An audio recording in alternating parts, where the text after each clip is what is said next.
Assalamualaikum warahmatullahi wabarakatuh.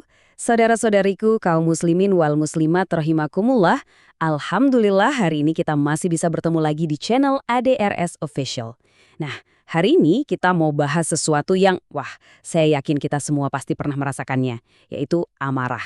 Yuk, kita bedah bareng-bareng gimana sih ajaran Islam memberikan kita panduan yang begitu indah untuk memahami dan yang paling penting mengelola emosi yang kuat balep ini. Oke, langkah pertama tentu saja, sebelum kita bisa mengendalikan sesuatu, kita harus kenal dulu kan? Jadi, apa sih sebetulnya marah itu kalau dilihat dari kacamata Islam? Dan kenapa penting banget kita harus bisa mengendalikannya?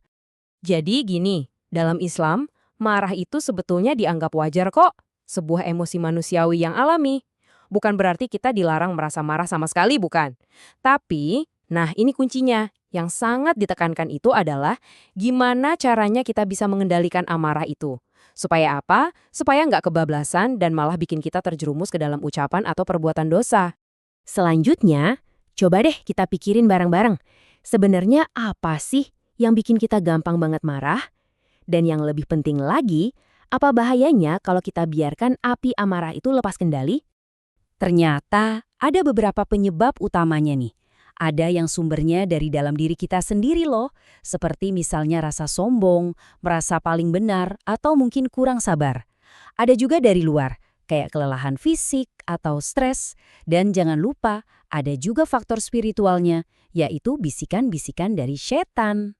Nah, hadis ini benar-benar menegaskan ya, dimensi spiritual dari amarah.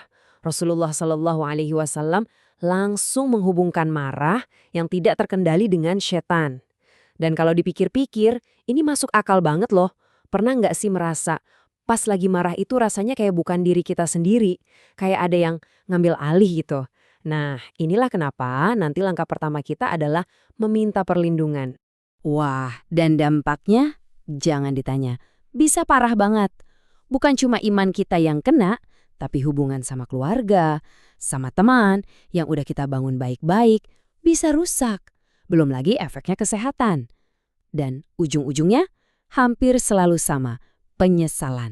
Nah, tapi disinilah kerennya Islam, cara pandangnya itu luar biasa.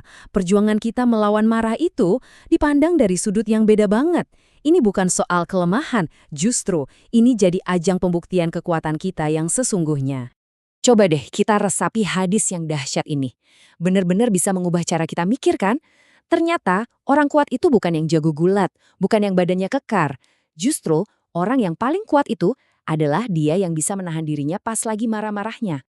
Oke, sekarang kita udah tahu nih definisi kuat yang sebenarnya. Terus pertanyaannya, gimana cara melatih kekuatan ini? Yuk kita lihat langsung langkah-langkah praktis semacam toolkit spiritual gitu yang diajarkan Rasulullah buat kita. Jadi ada 5 langkah super praktis dari Rasulullah Shallallahu Alaihi Wasallam. Ini bisa langsung kita lakukan pas amarah itu datang. Anggap saja ini P3K spiritual kita. Pertolongan pertama pada kemarahan. Oke, 2 langkah pertama ini tujuannya satu. Langsung putus rantai amarahnya. Yang pertama, baca ta'awudz. Meminta perlindungan sama Allah dari godaan setan. Yang kedua, kalau masih panas juga, diam. Cukup diam saja. Sederhana kelihatannya, tapi ini bisa mencegah kerusakan yang tak terbayangkan besarnya. Nah, 2 langkah selanjutnya ini unik. Kita pakai gerakan fisik untuk mengubah kondisi mental kita. Lagi berdiri, coba duduk. Masih marah pas duduk, coba berbaring. Kalau itu semua belum berhasil, langsung ambil air wudhu. Logikanya kan, marah itu dari api setan, nah kita padamkan pakai air wudhu yang sejuk.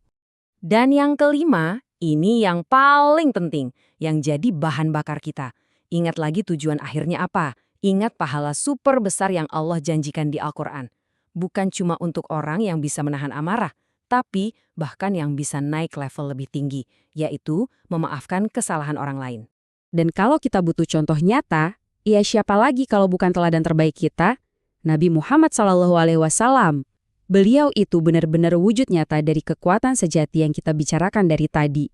Menunjukkan kelembutan yang sempurna, bahkan saat dihadapkan pada situasi yang paling memancing emosi sekalipun. Jadi kesimpulannya apa nih? Pertama, marah itu wajar. Ini ujian buat kita semua. Kedua, bisa mengendalikan amarah itu bukan tanda lemah, tapi justru tanda orang yang kuat imannya. Dan yang ketiga, yang paling membuat tenang, Islam itu sudah memberi kita toolkit yang lengkap banget untuk menghadapinya.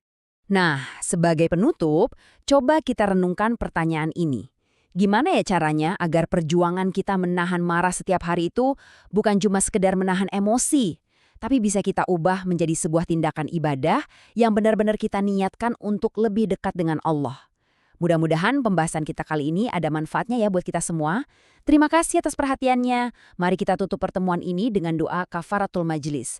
Subhanakallahumma wa bihamdika, asyhadu an la ilaha illa anta, astaghfiruka wa atubu ilaik. Wassalamualaikum warahmatullahi wabarakatuh.